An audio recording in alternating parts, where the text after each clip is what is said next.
اللهم صل على سيدنا ربنا آتنا في الدنيا حسنة وفي الآخرة حسنة الله تعالى.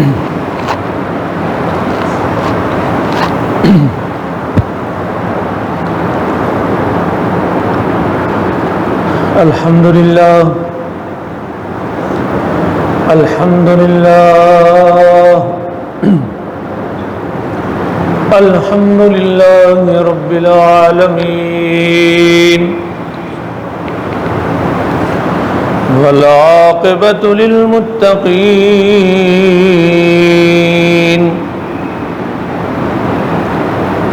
الصلاة والسلام على رسوله الكريم وعلى آله وأصحابه وأزواجه وذرياته وأهل بيته وأولياء أمته وعلماء أهل سنته وشهداء محبته وأهل سنته أجمعين. أما بعد فأعوذ بالله من الشيطان الرجيم.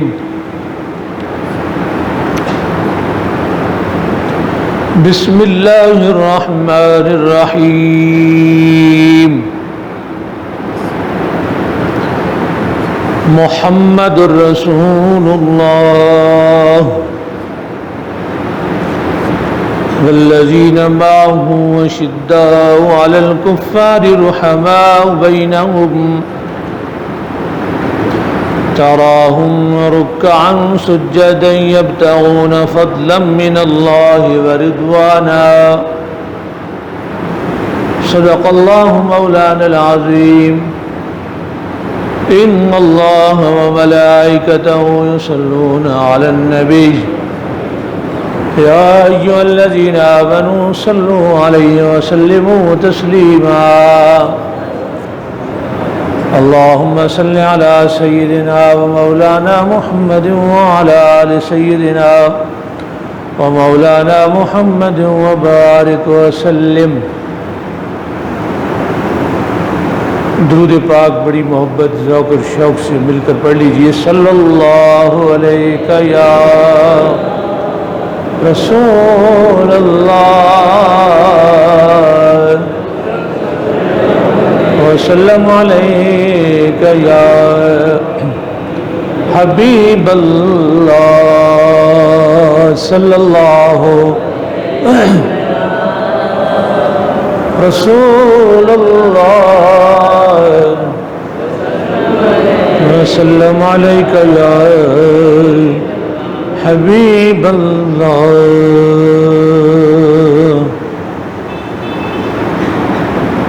عمر کا نام سن کر عمر کا نام سن کر عمر گھٹ جاتی ہے کافر کی.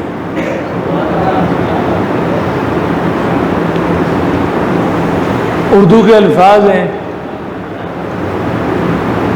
اب آپ نے عمر کو ایج کہنا شروع کر دیا ہے، اس لیے آپ تھوڑا سا پریشان ہو رہے ہیں، ورنہ اردو میں تو عمر ہی کہتے ہیں. عمر کا نام سن کر عمر گھٹ جاتی ہے کافر کی، مسلمان کے لیے ہے آب بقا فاروق اعظم. حمد و صلات کے بعد واجب القدر معزز مکرم سامعین ذی وقار، السلام علیکم ورحمۃ اللہ وبرکاتہ.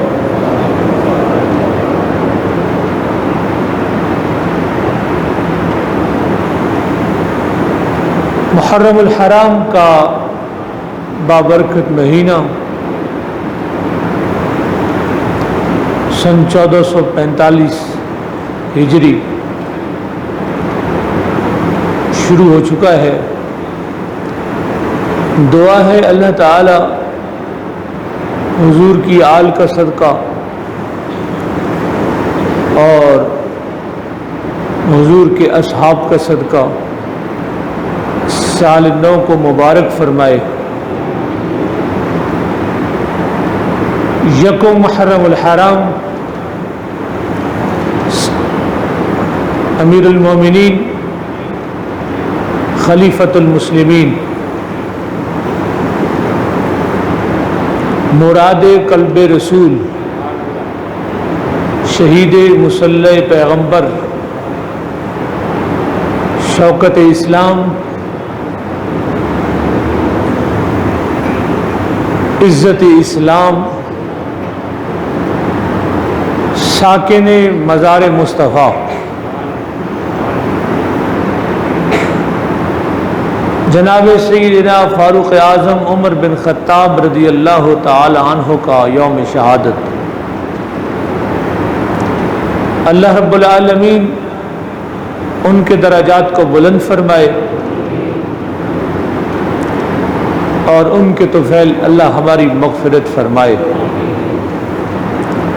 قرآن مجید فرقان حمید کی روشنی میں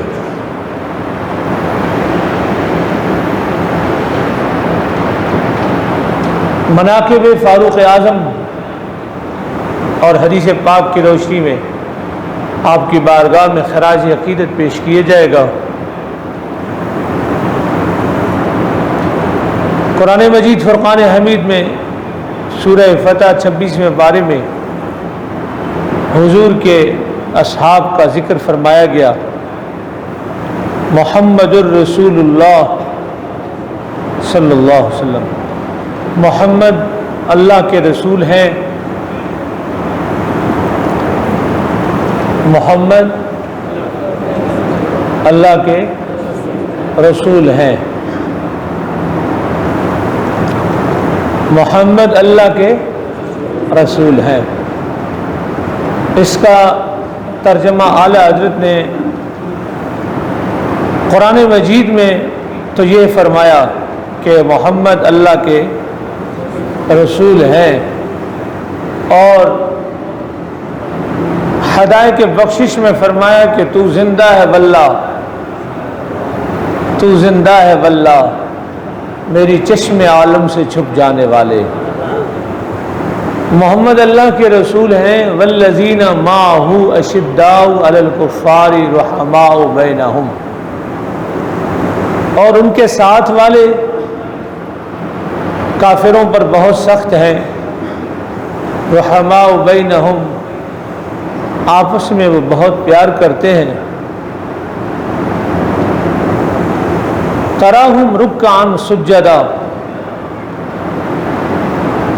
تو نے دیکھے گا تو یا وہ رکوع کرتے نظر آئیں گے یا سجدوں میں نظر آئیں گے۔ کیا شان ہے صحابہ کرام کی۔ یہ آیت بالعموم تو تمام صحابہ کے لیے،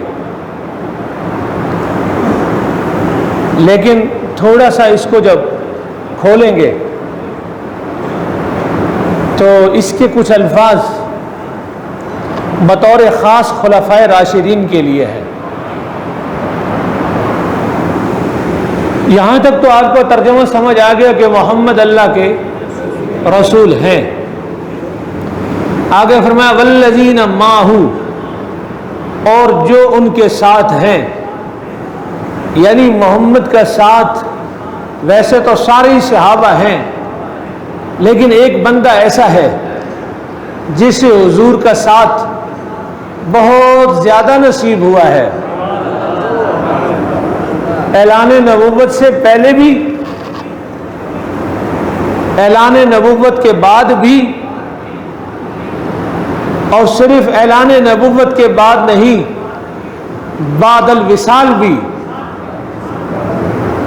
وہ ہیں جناب صدیق اکبر رضی اللہ تعالی عنہ۔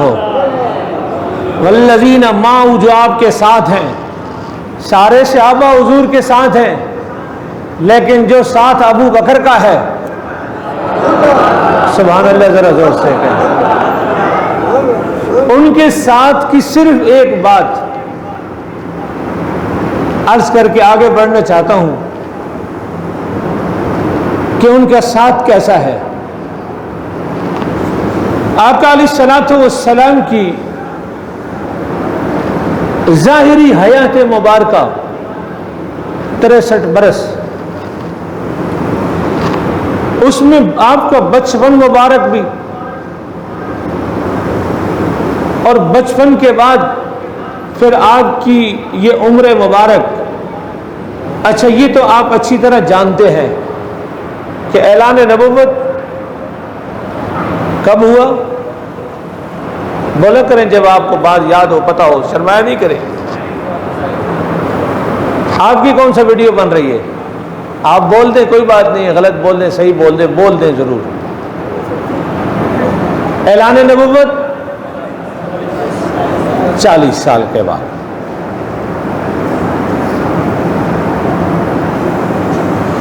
چالیس سال سے پہلے بچپن مبارک، آپ کی گھریلو زندگی، تجارت، مہمان نوازیاں اور بہت ساری چیزیں،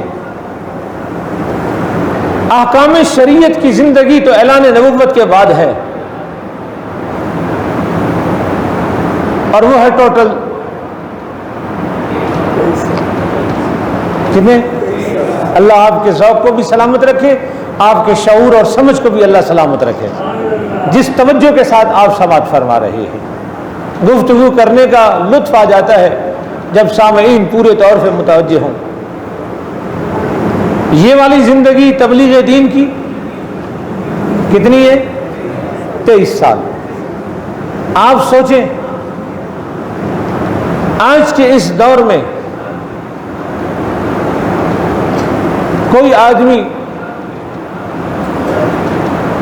ذمہ دار آدمی، جس کے زندگی میں بہت سارے کام ہیں،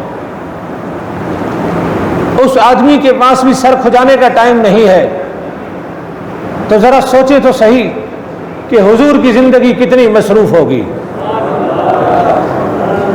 نعرہ تکبیر، اللہ اکبر۔ نعرہ رسالت۔ حضور کی زندگی کتنی مصروف ہوگی۔ چھوٹا سا ٹکے کا آفیسر ہوتا ہے، کہتا ہے میں بہت بزی ہوں، جو سارے انبیاء کے افسر ہیں، ذرا زور سے سبحان اللہ۔ بیک وقت حضور امت کے بھی امام، انبیاء کے بھی امام، فرشتوں کے بھی امام، اور بہت سارے آپ کے منصب، بہت ساری ذمہ داریاں، تو سوچئے کتنی مصروف ترین زندگی ہوگی۔ سمجھ گئے بات؟ بہت زیادہ مصروف عمل سرکار دو عالم صلی اللہ تعالی علیہ وآلہ وسلم کی حیات مبارکہ۔ تو اس مصروفیات کی وجہ سے توجہ کیجئے گا، حضور علیہ الصلوۃ والسلام، میں تو یہ دیکھتا ہوں کہ جو بندہ مدینہ طیبہ جانا چاہتا ہے، جو بندہ حضور کی بارگاہ میں اب جانا چاہتا ہے،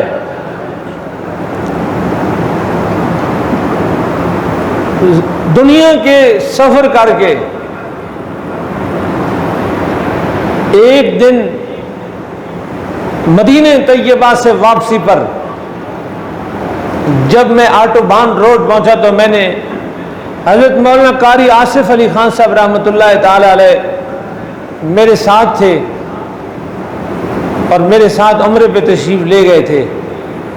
جب ہم آٹو بان روڈ پہ پہنچے تو میں نے ان سے کہا کہ دنیا کے سفروں سے انسان جب ہو کر آتا ہے تو انسان تھک کے پہنچتا ہے اور کہتا ہے کون سا ایسا لمحہ ہو کہ میں گھر پہنچوں اپنے گھر پہ، کیونکہ گھر جیسی نعمت بھی تو کوئی نہیں ہے۔ گھر جیسی نعمت بھی تو کوئی نہیں ہے۔ میں نے ان سے کہا کہ میرا دل اندر سے کہتا ہے کہ ابھی یہ جو چورنگی آئے گی، جس چورنگی سے ہم وہ گول چکر پبلک اسکول کی طرف مڑیں گے، اور میرا دل یہ کہتا ہے کہ یہ گاڑی یو ٹرن لے کے پھر ایئرپورٹ چلی جائے مدینے کے لیے۔ تو قاری صاحب کو میں نے کہا قاری صاحب میں اس کے لیے تیار ہوں۔ انہوں نے مجھ سے کہا کہ خالی آپ ہی تیار ہیں، میں کون سا پیچھے رہنے والا ہوں؟ بے شک گاڑی یو ٹرن لے کے واپس کراچی ایئرپورٹ لے کے جائے اور مدینے سے بلاوا ہو جائے تو 5 منٹ کی مسافت گھر سے دور ہے، لیکن پھر بھی گھر جائے بغیر مدینے جانے کے لیے تیار ہیں۔ سبحان اللہ۔ ذرا زور سے عرض کرنے کا مقصد یہ ہے کہ بارگاہ مصطفیٰ جو در و دیوار سے یاد آ گیا کہ ہم سوئے حشر چلیں گے شہ ابرار کے ساتھ۔ کیا اس ذوق کو میں سبحان اللہ کہوں آپ کے؟ ہم سوئے حشر چلیں گے شہ ابرار کے ساتھ، قافلہ ہوگا رواں قافلہ سالار کے ساتھ۔ یہ تو طیبہ کی محبت کا اثر ہے، ورنہ کون روتا ہے لپٹ کر در و دیوار کے ساتھ۔ جو در و دیوار دیکھ کے آیا وہ ہزاروں کلومیٹر سفر کرنے کے بعد تھکاوٹ کے باوجود واپس جانے کو تیار ہے۔ وہ تو در و دیوار دیکھ کے آیا، گنبد دیکھ کے آیا، جالیاں دیکھ کے آیا، اس کا دل مچلتا ہے۔ سوچئے تو صحیح، جس نے گنبد والے کو دیکھا ہوگا نہیں مزہ آیا۔ زور سے جس نے چہرے ودعا دیکھا ہوگا، جس نے زلف واللیل دیکھی ہوگی، جس نے چشم مازاق دیکھا ہوگا۔ پتہ نہیں آپ کیوں چپ ہیں، مجھے سمجھ نہیں آ رہی، میں حضور کی شان جائے۔ چلیں خلاصہ یہ کر دیتا ہوں اعلیٰ حضرت کی زبان میں، کاف گیسو ہا دہن یا ابرو آنکھیں عین صاد، کاف ہا یا عین صاد، ان کا ہے چہرہ نور کا۔ جس نے حضور کا چہرہ دیکھا ہوگا، سوچیں ان کا گھر جانے کو کہاں سے دل کرتا ہوگا کہ ہم لوٹ کے گھر۔ تو گھڑی گھڑی گاہے گاہے بہانے بہانے سے نماز کے وقت صحابات ہیں، صحابات ہیں، کئی آج بھی ایسے عاشق ہیں جو نماز پڑھنے کے بعد حضور کے قدموں میں حاضر ہو کے سلام پیش کرتے ہیں ہر نماز کے بعد۔ تو صحابہ آ کے سلام لیتے، تو حضور نے فرمایا کہ میری مصروفیت بہت زیادہ ہے، آپ بھول گئے ہیں، میں آپ کو لے کے آ رہا ہوں۔ والذین معہ، جو محمد کے ساتھ ہیں، ساتھ سارے ہی ہیں، ساتھ کا صرف ایک منظر بیان کرنا چاہتا ہوں کہ جو صدیق اکبر کا ہے۔ حضور نے فرمایا بھائی ایک دفعہ مل لیا کرو ایک دن میں، کیونکہ مجھے اور کام بھی بہت ہوتے ہیں۔ حضور نے یہ اعلان فرما دیا۔ ظہر کی نماز ہوئی، اب صحابہ نے بات تو سن لی تھی کہ اب ملاقات دن میں ایک ہی بار کرنی ہے، تو وہ چلے گئے،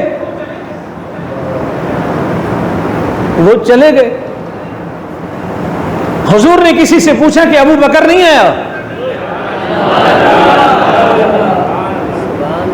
جی حضور آئے تھے، عصر ہوئی، سبق تو یاد تھا، نصیحت تو یاد تھی، سب چلے گئے، صدیق اکبر بھی پیچھے سے چلے گئے۔ حضور نے کسی سے پوچھا کہ ابو بکر نہیں آیا؟ جی یا رسول اللہ آئے تھے، وہ چلے گئے نماز پڑھ کے۔ مغرب بھی ہوئی، حضور نے پوچھا ابو بکر؟ جی یا رسول اللہ آ کے چلے گئے۔ جب عشاء ہوئی تو حضور نے ڈیوٹی لگا دی کسی کی کہ ابو بکر آئے اس کو روک لینا، جانے نہیں دینا، کہنا حضور سے مل کے جائے۔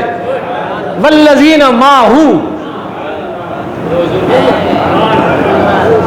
والذین معہ، جو حضور کے ساتھ ہیں۔ حضور نے فرمایا ابو بکر تم ملے کیوں نہیں؟ ابو بکر تم ملے کیوں نہیں؟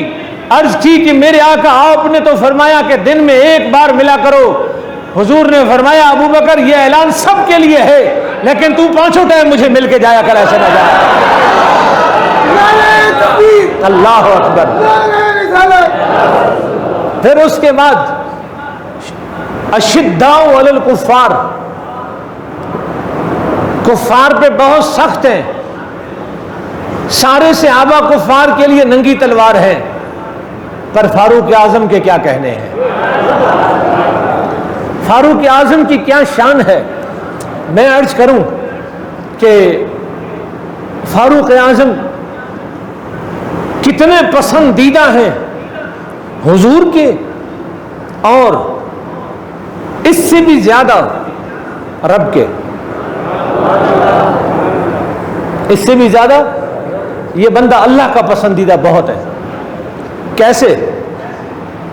آپ نے یہ بات سنی ہے، میں اس کی وضاحت کرنا چاہتا ہوں تاکہ آپ کو اچھی طرح سمجھ آ جائے۔ میں بیان کروں گا، آپ کو یاد آ جائے گی، ممکن ہے صبر نابی سنیے۔ جب اسلام پہ مشکلات کا وقت تھا، کفار کی سختیاں تھیں، ایسے میں ایک بندہ ایسا چاہیے تھا جو نڈر ہو، دلیر ہو۔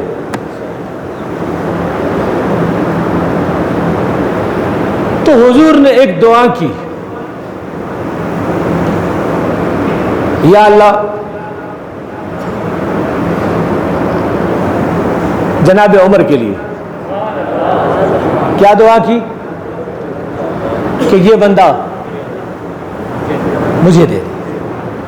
اچھا، یہاں میں آپ کو یہ بھی عرض کروں، حضور نے اللہ کی بارگاہ میں جس انداز میں دعا کی وہ چوائس والا انداز تھا۔ توجہ ہے آپ؟ وہ کون سا انداز تھا؟ چوائس والا۔ مثال کے طور پہ کسی بندے کو مسجد سے نکلنا ہو، یہاں سے جانا ہو، اور وہ پوچھے کہ میں باہر کہاں سے جاؤں، اسے چوائس دی جائے کہ اس دروازے سے چلا جا یا اس دروازے سے چلا جا، لیکن جانے کے بعد راستہ بھول نہیں جائیے۔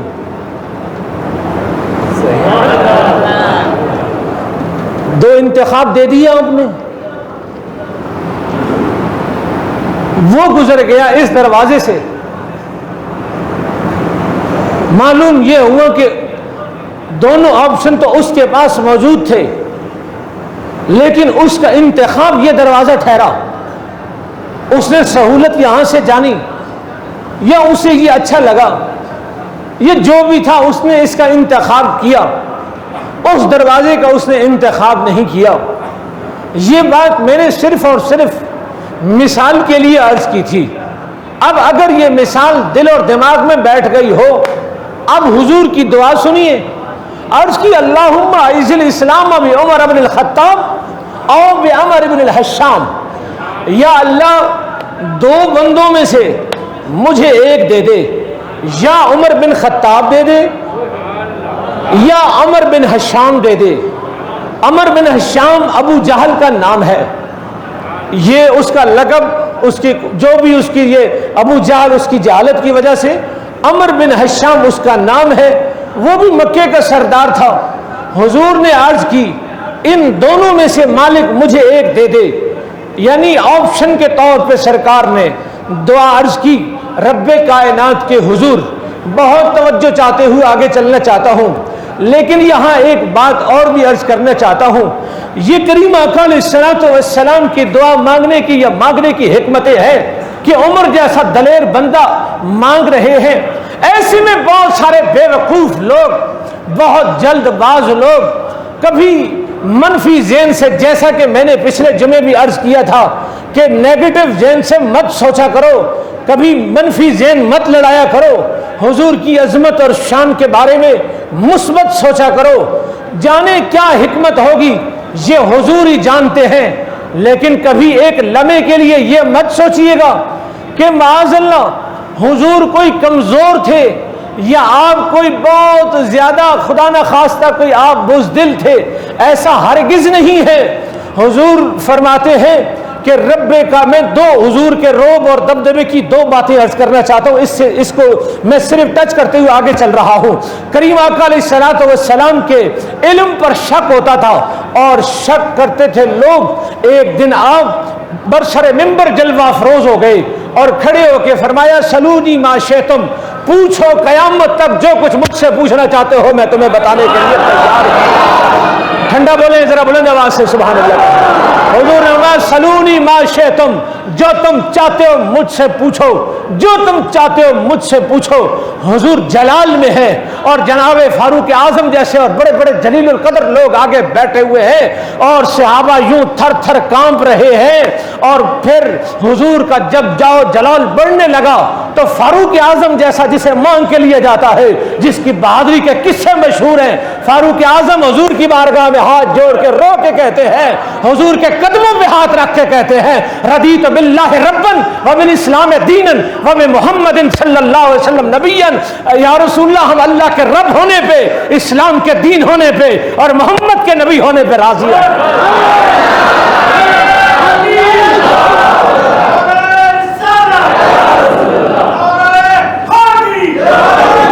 اور لوگوں کے رعب صرف اتنے ہوتے ہیں کہ سامنے آ جائیں. اب تو رعب بھی ختم ہو گئے. اب چونکہ اسلحے کا زمانہ ہے لوگ اسلحے سے اور گولی سے ڈرتے ہیں اور ان چیزوں سے ڈرتے ہیں، بم اور بارود سے ڈرتے ہیں. لوگوں کا ایمان کی وجہ سے اب رعب اور دبدبے ختم ہو گئے. لیکن کتنا ہی کوئی رعب والا ہو، کوئی بھی ہو، اس کے سامنے دشمن آ کے اس سے ڈرتا ہے یا تھر تھر کانپتا ہے. لیکن حضور فرماتے ہیں مجھے ایک ایسے رعب سے نوازا گیا، نصرت بالرعب مسیرۃ شہر. حضور فرماتے ہیں مجھے ایسا رعب دیا گیا، یہ بخاری کے الفاظ ہیں. فرمایا میرا دشمن اگر مسافت مہینے کی مسافت پر بھی ہو تو میرا ڈر اور خوف اس پہ طاری ہو جانا شروع ہو جاتا ہے. یہ حضور کی اپنی حکمت ہے کہ عمر بن خطاب کو یا عمر بن حشام کو مانگ کے لے رہے ہیں. یہ تو حضور کا انتخاب تو دو ٹھہرے، لیکن قربان جاؤں عمر کے مقدر پہ خدا نے ایک ہی دیا. زور سے سبحان اللہ. خدا نے کسی دیا؟ کس کو؟ عمر بن خطاب کو. معلوم یہ ہوا کہ حضور کی نگاہ میں تو دو انتخاب تھے، اللہ نے منتخب کیا ہے تو فاروق اعظم کو منتخب فرمایا اور حضور کی بارگاہ میں بھیجا ہے. حضرات گرامی قدر جناب فاروق اعظم رضی اللہ تعالی عنہ کی عظمت، شان، سبحان اللہ. بلند آواز سے.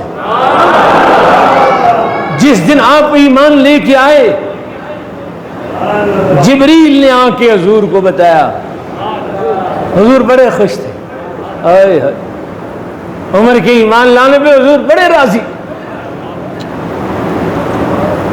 جبریل نے آ کے کہا یا رسول اللہ آج 40 تو مسلمان تھے، صرف 40ویں نمبر پہ تو آپ ایمان لائے. جبریل نے آ کے کہا یا رسول اللہ مکے میں تو 40 لوگ خوشیاں منا رہے ہیں نا. مسلمان ہی خوشیاں منا رہے تھے، کافر تو رو رہے تھے. اور انہوں نے پتہ ہے کیا کہا؟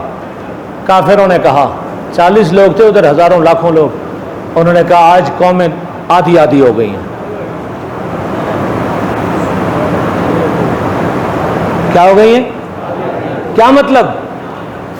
کہا کہ آج مکے کے لوگ آدھے آدھے ہو گئے ہیں. کیا کہ فاروق اعظم کے ایمان لانے سے سمجھو آدھی قوم چلی گئی ہے.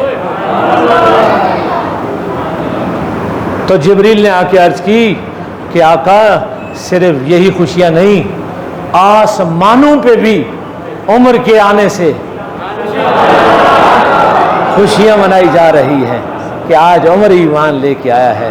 حضرات گرامی قدر، خالق کائنات ان سے پیار کرنے کی توفیق عطا فرمائے، ان کے ذریعے ہماری بخشش فرمائے. انشاءاللہ کل بعد نماز عشاء مسجد اعظم میں حضرت سیدنا فاروق اعظم، سیدنا عثمان غنی ذو النورین رضی اللہ تعالیٰ عنہ کی شان میں مناقب بیان کیے جائیں گے. آپ حضرات سے گزارش ہے کہ تشریف فرما کر ثواب دارین حاصل کریں، سنت ادا فرما لیجیے۔